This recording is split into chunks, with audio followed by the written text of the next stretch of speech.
Bueno, amigos, y ahora la Super 7. Bueno, aquí estábamos pasando un momentico jocoso con nuestro invitado de la mañana de hoy. Se encuentra con nosotros el señor Guarocuya Feliz, quien es el ex director general de Impuestos Internos en la Dirección General de Impuestos Internos de la República Dominicana y actual titular de la Secretaría de Asuntos Económicos del Partido de la Liberación Dominicana. Buenos días, señor. No, buenos días a ustedes y la verdad es que ustedes son muy valientes haciendo un programa los domingos a esta hora y sobre todo conseguir invitados. Eso es, Ay, es un aplauso, ¿verdad que sí? Yo creo que ese ha sido el sí, gran desafío y agradecemos mucho pues a la audiencia que nos honra cada día y a nuestros invitados con tanto contenido de valor que vienen a compartir con la audiencia todas estas informaciones. Se ha hablado mucho de reforma fiscal, se ha hablado mucho de pacto fiscal, se ha hablado mucho de incremento de los impuestos, se ha hablado mucho de que necesitamos el dinero, una reforma para que los bancos no perdamos la calidad crediticia. Vamos a aclarar un poquito este arroz con mango. ¿Por qué razón es necesaria una reforma fiscal en la República Dominicana? yo creo que hay que retroceder un poco. Hay que entender que primero que es una reforma fiscal y una reforma fiscal lo que se trata es de, digamos, cambiar en alguna medida la estructura de lo que es el ingreso, el gasto y el crédito. Eso es lo que habla la fiscalidad. Cuando hablamos de fiscal, implica ingreso, gasto y crédito.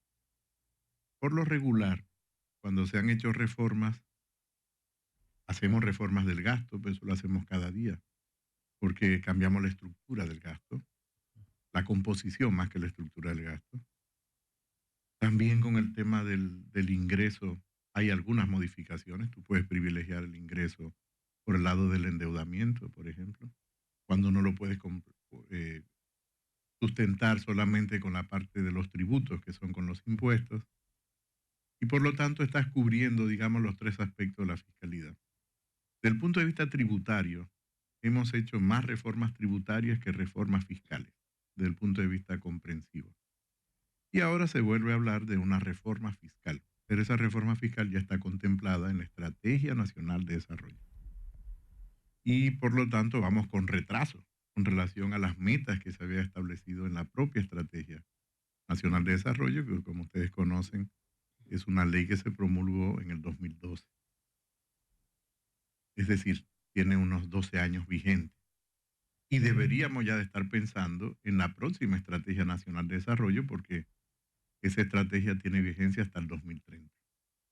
Esta administración, yo he visto que ha dejado mucho de lado la Estrategia Nacional de Desarrollo vigente. De hecho, prácticamente no hacen referencia a la Estrategia de Desarrollo, o muy poco.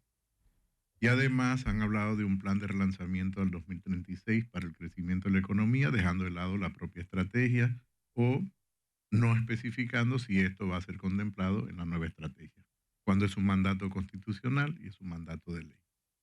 Dicho esto, la actual administración, el actual gobierno se ha planteado una reforma fiscal, pero no ha dicho cuál es el contenido de esa reforma.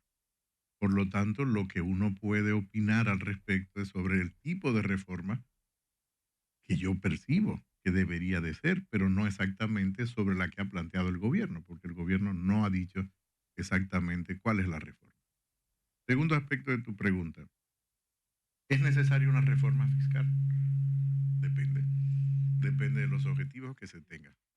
Si tu objetivo es cambiar la estructura, digamos, de los ingresos y los gastos en República Dominicana, y creo que debería ser un objetivo, entonces sí es necesario una reforma fiscal. Fíjate que una cosa está atada con la otra. Reforma fiscal por un lado y por el otro lado, tú tienes que el gobierno se ha planteado también la reforma constitucional. Y al mismo tiempo tienen leyes que tiene que poner en vigencia que fueron aprobadas en el 2022, que son fundamentales para cualquier planteamiento de reforma, tanto constitucional como fiscal. ¿Y cuáles son esas leyes? Unas leyes que se mencionan muy poco, pero que tienen una importancia estructural fundamental. La ley de regiones, que es también un mandato constitucional y es una ley orgánica, y establece que República Dominicana está dividida en 10 regiones que a su vez contienen las provincias y contienen los municipios. Fíjate que esa ley toca tanto el aspecto de reforma política planteada en la Constitución por el lado de la representación de los diputados. El presidente ha planteado disminuir el número de diputados, pero también te establecería reformas estructurales desde el punto de vista de la estructura del gasto, porque la Constitución establece que la región es la unidad básica de articulación de las políticas públicas en el territorio. Y cuando hablamos de regiones y hablamos de representación y demás, hablamos también del tamaño del Estado o del gobierno en este caso. Sí, porque yo creo que tenemos un Estado relativamente pequeño, pero una administración muy grande. Confundimos mucho el Estado con el gobierno, ¿no? Entonces, cuando habla de gobierno muy grande, ¿considera que de alguna forma nosotros deberíamos mirar a reducir esta administración, o sea, el tamaño de la administración y el gasto Sin en ninguna general? duda, sin ninguna duda. Yo creo que ese sería el punto de partida. Por eso conecta con la reforma constitucional y conecta con la ley de regiones. Pero fíjate que nadie está planteando, por lo menos públicamente, de que esa reforma fiscal debería estar atada a esa nueva división territorial desde el punto de vista de la planificación que establece la propia Constitución y que está ya en una ley orgánica aprobada en el 2022. Y por lo tanto debería de haber coherencia entre los instrumentos que se tienen y los objetivos que se persiguen. Sin embargo, yo no estoy mirando que haya esa coherencia, o por lo menos el gobierno públicamente no lo ha dicho. No he respondido tu pregunta. Yo sé que estoy respondiendo. No, yo estoy esperando Tu pregunta en la segunda parte. Okay, parte sí. ¿Es necesaria una reforma fiscal? Depende, te decía, depende del objetivo que tú te traces. Si el objetivo es establecer una nueva fiscalidad en la República Dominicana, que le dé mayor equidad no solo a las personas, sino también desde el punto de vista del territorio, es decir, cómo nosotros gastamos en el territorio, cómo minimizamos las desigualdades dentro de ese territorio en dotación de infraestructura, o cómo nosotros hacemos que sea mucho más fácil la fiscalidad para las pequeñas y medianas empresas y para las clases medias, o sea, los grupos más medios, la clase media fundamentalmente, que es sobre donde descansa la tributación. Entonces sí deberíamos de plantearnos una mejora de la estructura fiscal. Si el objetivo solo es para el tema de subsidio eléctrico, tú no necesitas una reforma fiscal para eso. Eso son decisiones de administración. Fíjate que se habla, no, porque tenemos que reducir el subsidio eléctrico, pero eso no tiene que ver absolutamente nada con una reforma fiscal, son decisiones de administración. Eficientizando. Ahí era que yo quería llegar. La reforma está en la Estrategia Nacional de Desarrollo. Claro, porque en la Estrategia Nacional de Desarrollo hay una visión de país y por lo tanto es coherente con esa visión. Vuelvo 2 pasos atrás. Si el gobierno hiciese más referencia a la Estrategia Nacional de Desarrollo, estaría retomando la visión país que está presente en la Estrategia Nacional de Desarrollo. No lo estaría planteando de forma aislada a esa visión país que tiene la estrategia. Que además la propia estrategia dice que debió de haberse revisado, hacer un alto, decir, oye, ¿hasta dónde hemos avanzado en los primeros 10 años? Una evaluación. En el 2020, ¿no? Era 8 años, ¿no? Pero eso no se ha hecho, vino la pandemia. Pero tampoco conozco públicamente que se haya hecho después del 2020. Ni he visto que hay ninguna referencia a la Estrategia Nacional de Desarrollo de cara al 2030. Ni que hagamos un alto para reflexionar. Porque lo primero que tú tienes que tener claro cuál es el país que tú deseas. Yo quiero un país más cohesionado, como establece la Estrategia Nacional para el Desarrollo al 2030. Entonces, mi estructura tributaria debe ser coherente con ese objetivo de cohesión. Voy a poner un ejemplo concreto para que la gente entienda. ¿Cuánto pagamos cada vez que compramos una pizza de impuestos? 28%. 28 y un poquito más. Pagamos, sí, porque hay en la forma en que se estima hay un margen que es un poquitito más que el 28. Y con tarjeta el 2% y alguien toma por ahí. Sí, pero depende. Pero como no se sabe si con tarjeta ya está estipulado esos 2%, ponle un 30%. En todo caso sabemos que es un 28%. Claro. Entonces una persona, ¿cuáles son los salarios promedios en República Dominicana? De 18 a 22 mil pesos. Pero tenemos 18 salarios sectorizados. Y arrancando Por lo 11 tanto, mil eso quiere pesos. decir, fíjate tú, 18 salarios sectorizados, el que tiene un empleo formal. Exacto. La mayoría no tiene empleo formal.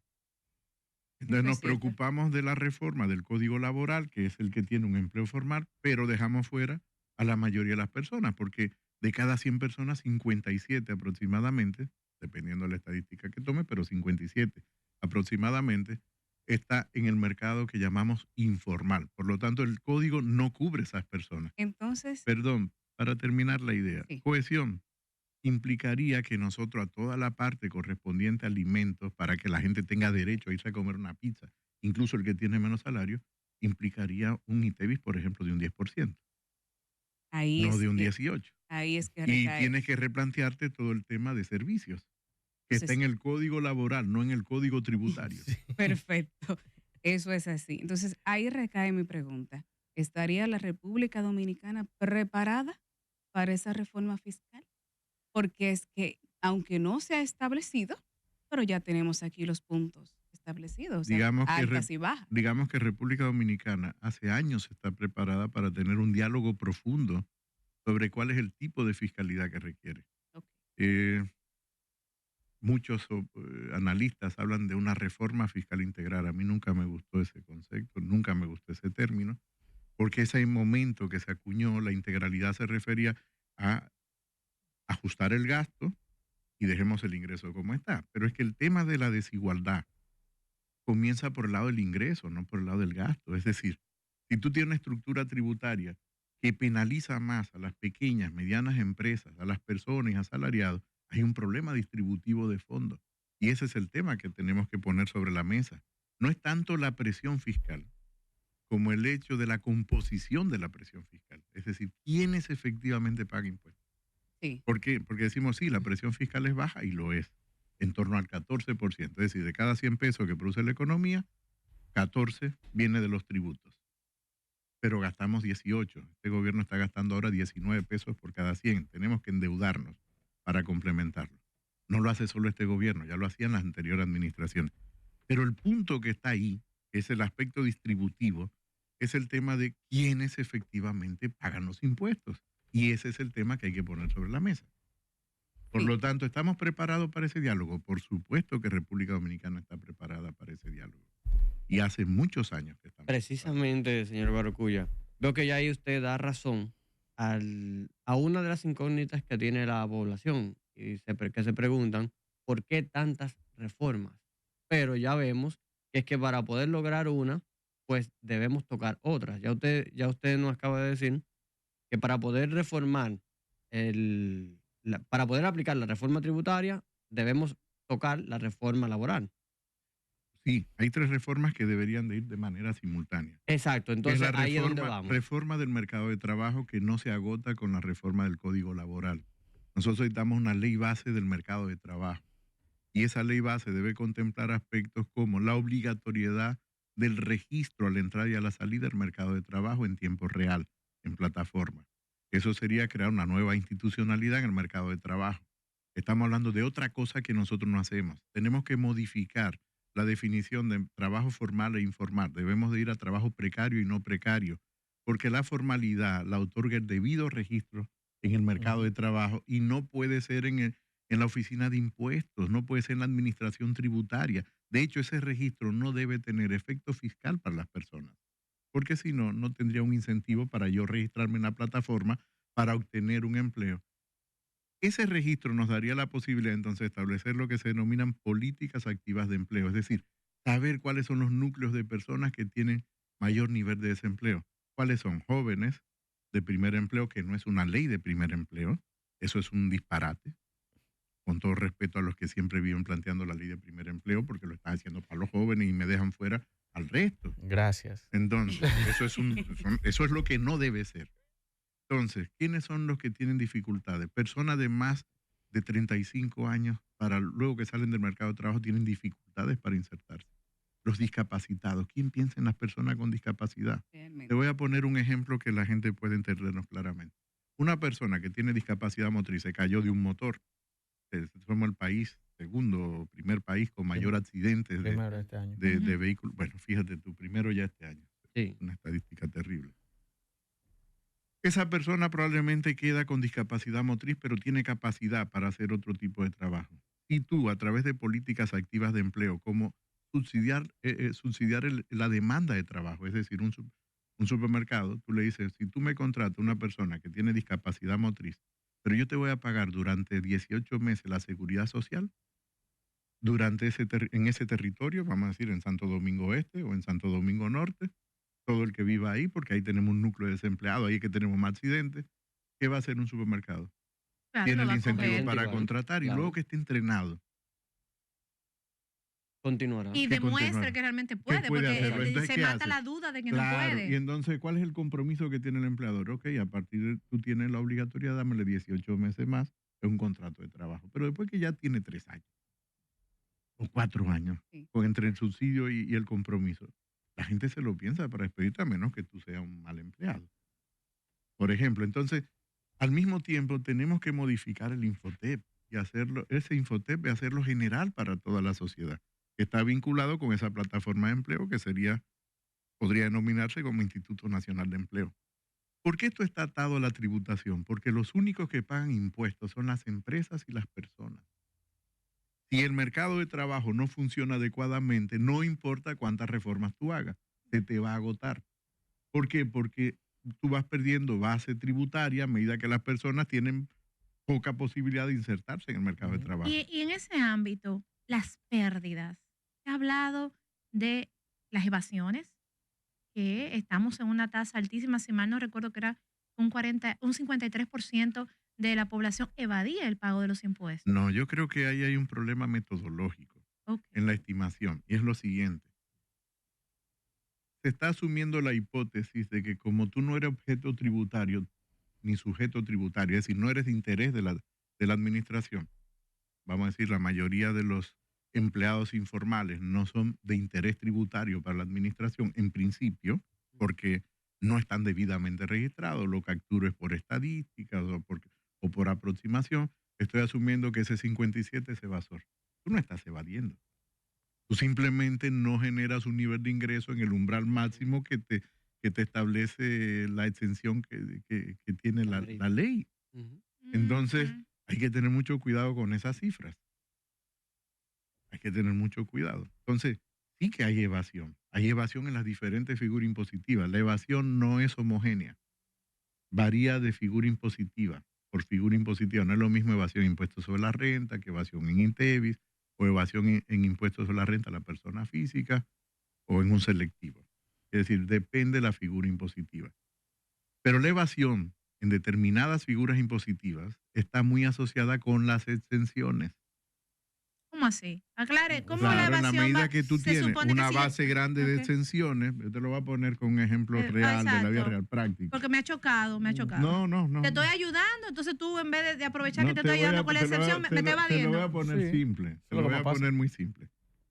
Recuerdo en el 2012 que me tocó, digamos, estar en el núcleo de la última reforma tributaria, vamos a decir, más comprensiva, porque todos los días se reforman los tributos, es diario, no hay una gran reforma, todos los días se reforma.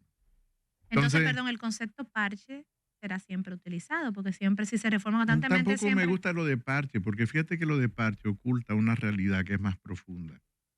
Se hicieron múltiples reformas sucesivas porque fuimos cambiando la estructura impositiva del país.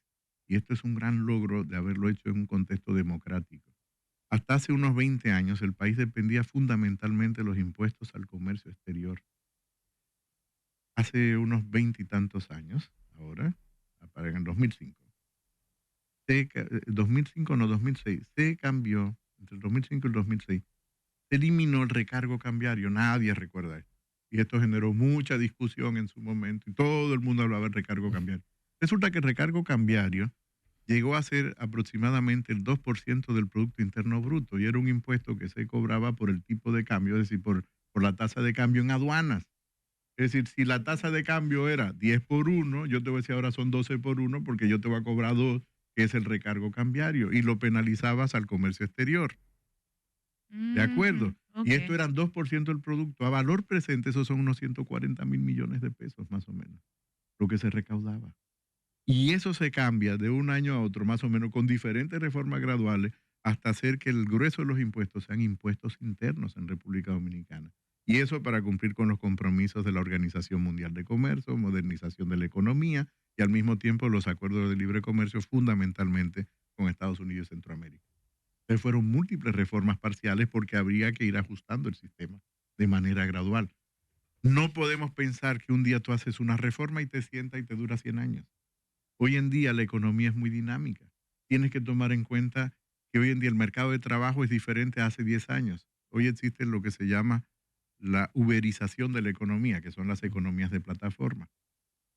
Hace 20 años, ni 10 años, menos, Ujú. no existía, por ejemplo, un sector tan dinámico como el de los hacedores de contenido para podcast o programas de radio. Ujú. Se manejaba de otra manera. Ujú. O no existía el tema de los Uber, El de teletrabajo. quién tú eres empleado exactamente, de ti mismo. Pero bueno, trabajo en una plataforma. O el tema del teletrabajo. O en marzo del 2023 es que sale una aplicación que se llama ChatGPT que te cambia el mundo, te hace a través de lo que denominamos inteligencia artificial y te genera nuevas relaciones laborales. Entonces tú no puedes pretender que eso esté escrito en piedra, ni las relaciones laborales, ni las relaciones tributarias, ni la Y, estructura tributaria. Eso requiere cambios permanentes, y a- ajustes y permanentes. hablando de ajustes y cambios permanentes, siempre se mantiene la discusión de que o es mejor subir impuestos o bajar impuestos. ¿Cuál Sí, es porque es su...? que el ajuste nada más nos ajustamos nosotros, Exacto. don Sí. Guarocuya. A O no, ver, aquí Bolsillo, el en problema ese es que no los se ha dado un impuestos, ajuste como integral. a ver, volvemos a la integralidad. A mí me Mm. gusta hablar de una nueva estructura fiscal o de una nueva fiscalidad para la República Dominicana, una fiscalidad diferente. Primero, los impuestos, ¿por qué se llaman impuestos? No Usted es el experto, dígame. Digan, digan, Exacto. denos Porque se clase. imponen. Ay, O sea, de manera buen muy punto. simple. Porque se imponen. Ahora, los impuestos tienen múltiples funciones que no solo son las recaudatorias. Los impuestos sirven, probablemente es una de las herramientas más poderosas para cambiar el comportamiento de las empresas y las personas a través de los incentivos, a través del premio castigo. Si nosotros incentivamos la industria turística, ¿dónde va la inversión? El turismo. El turismo, Si incentivamos la zona franca, ¿a dónde va la inversión? a zona Igual. franca. Si mañana incentiváramos la inversión a microchips y a inteligencia artificial y a otro tipo de valor agregado en las cadenas de producción, ¿dónde iría? Ahí Ahí. mismo. Sin descuidar los sectores que ya son dinámicos. y que Ujú. tenemos. Claro. Exacto. Entonces, ¿qué quiere decir? Que la reforma fiscal tiene que ser una reforma mucho más discutida. Volvemos a la pregunta inicial, ¿qué país tú quieres? ¿Tú quieres parecerte a quién? ¿A los países de Centroamérica o quieres parecerte a los indicadores de los países de la Organización para la Cooperación y el Desarrollo Económico, los países más desarrollados del mundo? ¿A quién tú quieres parecer? Yo Obviamente. Mejor. imagino que a los Sí. segundos, Sí, pero exacto. cuando Claro, nosotros vamos avanzando. aquí y salimos a la calle no nos parecemos a esos países. No. Tendemos a parecernos a países con menor nivel de desarrollo, incluso el nivel de suciedad de las ciudades Ujú. nuestras Sí. es mayor que la mayoría de países con menor nivel de ingreso nuestro, Exacto. Ujú. incluyendo países del África subsahariana. Sí. Hay un tema importante de por medio. El tema de las ciudades. ¿Quién habla de las ciudades cuando hemos construido ciudades horrorosas? Ciudades que no son amigables con las personas. Ciudades que están diseñadas para los vehículos. Rompemos aceras para ampliar para los vehículos.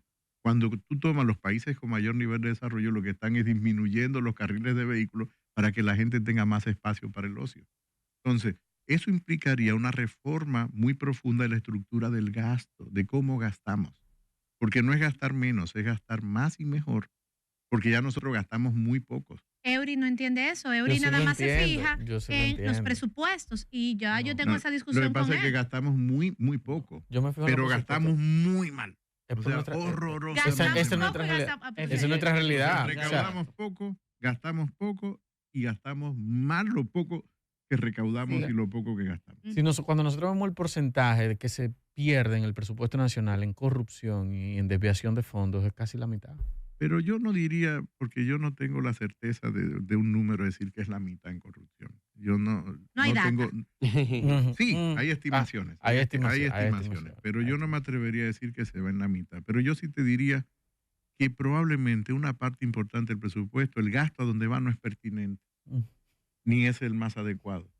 Gastamos más en una especie de subsidio encubierto a las personas Ujú. que está vinculada a los partidos políticos, eso a todos, ¿eh? No hay excepción.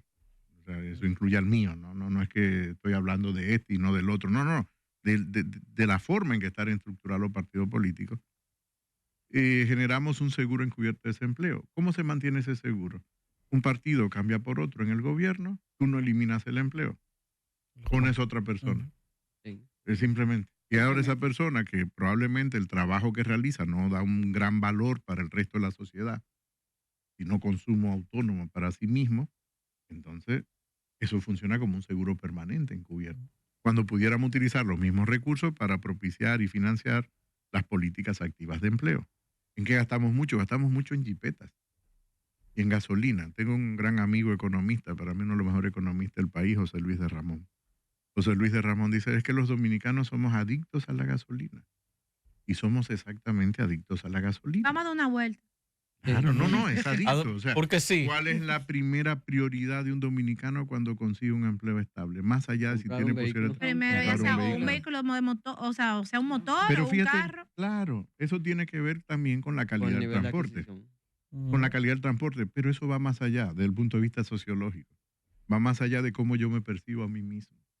Porque todos vivimos justificando. El que compra voy a decir marcas y que me disculpen, por ejemplo, pero un carro pequeño tipo un Kia Picanto, ¿no? Y probablemente no compra el Kia Picanto, compra la Tucson. Sí, Se tira un escalón más arriba. Sí. el aspiracional. Es el Pero lo hacemos aspiracional. con todo, lo hacemos Lo con los hacemos con todo. colegios, Entonces con eso la que ropa, requiere todo. que tiene que haber una gran educación social que toque aspectos como la autovaloración, la cultura, cambiar la visión de nosotros mismos como país. Por ejemplo, ¿cuántas veces pensamos que vivimos en una isla que además tiene una población en torno a 22 millones de habitantes? Y que esa población se incrementa anualmente hasta más o menos los 30 a 32 millones de habitantes y que está presionando de manera permanente los recursos. ¿Cuántas veces pensamos en eso? Sin Muy embargo, pocas. pocas al veces. contrario, ni siquiera se explica. Muchas veces, por ejemplo, el último censo decía que somos 11. Sin Claro, embargo, pero 11, pero tú tienes que sumar Haití.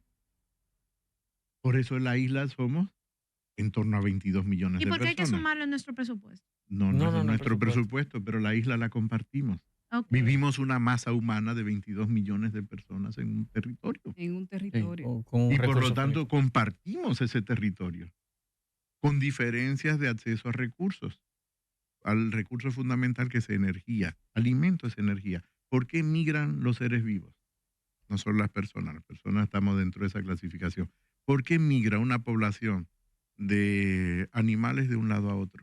En Comida. busca de La energía. condición, claro. Y eso Fundamentalmente. el déficit energético, se ha hablado ahora mismo, ha habido toda una revolución con relación a las declaraciones que dio el presidente del CUE, el señor Celso Marrancini, de que iban a venir apagones, que iban a haber Yo más. creo que Celso ha sido muy honesto en reconocer que ese ritmo que llevaba la anterior administración de inversión en la industria eléctrica y que implicaba, por supuesto, mejorar toda la parte de distribución, que es un tema que sigue estando pendiente, digamos que su declaración, un reconocimiento de que la anterior administración llevaba un buen ritmo y ese ritmo se cae. Tú puedes decir, bueno, estuvo la pandemia de por medio, sí, pero la pandemia no te lo explica todo. Hay un problema de gestión, de mala gestión, desde el punto de vista del sector eléctrico. Pero hay un tema que comienza previo a la gestión, desde mi punto de vista, y esto puede ser discutible, es tener claridad sobre dos cosas. Primero, la titularidad de los derechos en la industria eléctrica. ¿Quién es quién en la industria eléctrica? Porque un día es una parte del sector público, otra parte del sector privado, otra parte es mixta, pero la gestión del sector privado. Y esto nos lleva a algo que tendríamos que tocar nuevamente, que es la estructura del mercado eléctrico en República Dominicana. ¿Por qué tenemos que tener 3 distribuidoras cuando pudiésemos tener una sola? Cuando pudiésemos integrar nuevamente las empresas eléctricas y asumir que es un monopolio natural. ¿Por qué es un monopolio natural? Porque tú no generas competencia por haberla regionalizado. ¿Contra qué otra empresa de distribución compite? Sigue siendo un monopolio, lo único que lo hiciste más pequeño ahora en el territorio Un y micromonopolio. más ineficiente. Y si Exacto. al mismo tiempo le agrego la empleomanía por decisiones políticas partidarias, es tremenda la combinación para que sea todo negativo. ¿Y por qué entonces cada gobierno que llega hace ese rejuego y ese... ¿Por qué? Porque llamamos el costo político. En la medida en que los incentivos en que están montados los partidos políticos son incentivos que generan una especie de perversión en el funcionamiento de la propia administración pública. Las empresas eléctricas, el otro punto es que tienen que verse como empresas privadas, es decir, genera un bien privado, aunque la titularidad sea del gobierno. deberían privatizarse? Eso es una opción. Y no ¿Por qué estaríamos no- por qué nosotros no- por qué no lo poniendo evaluamos? en manos del sector privado, algo que todos debemos consumir obligatoriamente. Pero tú tienes consumiendo, pero ¿qué es más obligatorio hoy que consumir Internet? ¿Está en manos de quién? Del sector privado. ¿Y funciona? Sí. ¿Tú te quejas del servicio Me permanentemente? quejo, pero Muchas quizá veces. mucho Pero- menos que lo que me quejo de Pero te otros. llega el Sí, servicio claro, y tú claro, lo claro. pagas cada mes. Claro, claro. Bueno, pues la mayoría de las personas tienen un celular y lo paga Sí, para sí. poder Y hasta tener 3 y servicio. 4. Claro, y está en manos del sector privado. La diferencia es que es un sector privado que está regulado. Y tú le tienes extracción de renta de monopolio a través de los impuestos. Y que tiene reglas claras. Y que claro, entonces la industria eléctrica, tú tienes un arroz con mango. ¿Qué importancia tiene que esté en el sector privado si es eficiente el servicio y tú tienes una extracción de renta y da un servicio a la ciudadanía? Y, Porque no, perdón, vuelvo a la idea inicial. No generamos competencia por haberla segmentado por región, todo lo contrario. Entonces, si eso no ocurre, ¿por qué no volvemos a agruparla? Reconocemos que es un monopolio natural, la hacemos más eficiente como monopolio, puede ser una empresa mixta donde sigue el sector privado y el Estado, pero con una gestión eficiente y profesional. Y además fuera de los partidos políticos y del ciclo político. y entonces, ¿qué pasaría con este caso, que es uno de los principales talones de Aquiles del sector eléctrico? La gran cantidad de subsidios. Porque, de hecho, en esta última gestión, en estos últimos 4 años, según informaciones, ha subido el Es subsidio que eléctrico. tenemos que de ello. cambiar la naturaleza de los subsidios. En la medida en que tú vas mejorando la capacidad de cobro de la distribución de energía, tú vas disminuyendo los subsidios. Porque resulta que, tal y como ha dicho el presidente del Consejo Unificado de las empresas distribuidoras, el tema es que la mayoría no paga. Asumimos que es un bien público, gratuito. no un bien privado. Da trabajo, sí, la gente no lo quiere Entonces, pagar. claro, pero la gente paga el teléfono. Ujú. Entonces, hay una dicotomía que no se corresponde con una realidad. Y ya para El ir- otro tipo de subsidio es el subsidio a la inversión. Sí, nosotros tenemos que seguir profundizando en la inversión para tener energías más limpias, renovables, y además debemos de comenzar a pensar, es verdad que es difícil esto que voy a decir, para, digamos, el marco mental que tenemos los dominicanos en este momento. Tenemos que pensar que si queremos disminuir la migración de Haití hacia República Dominicana, tenemos que incluirlo en nuestra matriz energética. ¿Qué quiere decir? Que tenemos que tener la capacidad de poder suministrar energía a un país como Haití, porque ellos no tienen la capacidad por sí mismos de hacer la inversión necesaria. Recuérdate, la migración es búsqueda de energía. Mm. Esto es difícil en el marco Exacto. mental nuestro. Yo creo que usted va a tener que volver. Ujú. La realidad es que va a Pero tener... los domingos es complicado. No. Usted Se acabó el avisa espacio, a es su una casa y dice, excepción. tengo un segmento ahí en la Super 7, ya me volví colaborador de esos muchachos porque usted tiene que venir a hablarme a mí del anticipo, que eso era un transitorio. Claro. A ver, que un me- que- anticipo, pero- primero el anticipo, esto es muy rápido, Ok. no tengo que volver para decir. Es lo que no quiere volver. El anticipo no es un impuesto. Era un transitorio, ¿qué No, pasó? vamos a ver, el anticipo es anticipar el pago del impuesto sobre la renta. Ajá. Por lo tanto, la mayoría de las empresas, las grandes empresas, el país, en más de un 80% de las recaudaciones dependen en torno a unas 630 empresas. Esas 630 empresas, que es el 80% de las recaudaciones, no tiene problema con anticipo. Ahora, si tú me dices, debemos de abrir un programa para que las empresas nacientes, los como ahora se le llama, los... Pequeños, las los pe- no, no, emprendedores. los emprendedores. Los Ya está Ajá. casi en desuso la palabra. Mm. Ya el emprendedor es ministro de turismo. Entonces, ya casi está en desuso. Entonces, los emprendedores o las pequeñas empresas pueden entrar a un programa donde se elimina, digamos, el adelanto, que es el anticipo, y bueno, pagan el impuesto sobre la renta de manera normal, o los emprendedores pudieran tener un periodo de gracia de 3 años hasta que la empresa... Todo eso funciona.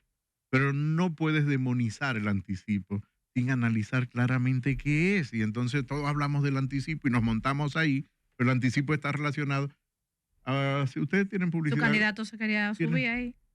Pues muy mal. Ay, ay, ay, Más lo ay. dije. No lo dije en su momento. Porque lo que tenía que haber dicho, sí, vamos a eliminar el anticipo para las pequeñas y medianas empresas y vamos a hacer un programa para cambiarlo. Claro, eso hubiese sido más creíble. Bueno, señores, de verdad que mucha sapiencia en esta mañana con el señor Guarocuya Feliz, que nos ha edificado y sobre todo nos ha dado cátedra porque se hace mucha catarsis mediática y se crispa la sociedad sin entender pues muchos aspectos y sí lo No, vamos y a entonces, volver a invitar. ¿qué ocurre? Cambia el gobierno y sigue haciendo lo mismo que estaban criticando. Y entonces dice, wow, era que no sabía cómo funcionaba. Claro, es verdad, no sabía cómo Bueno, funcionaba. Bueno. señores, Bueno.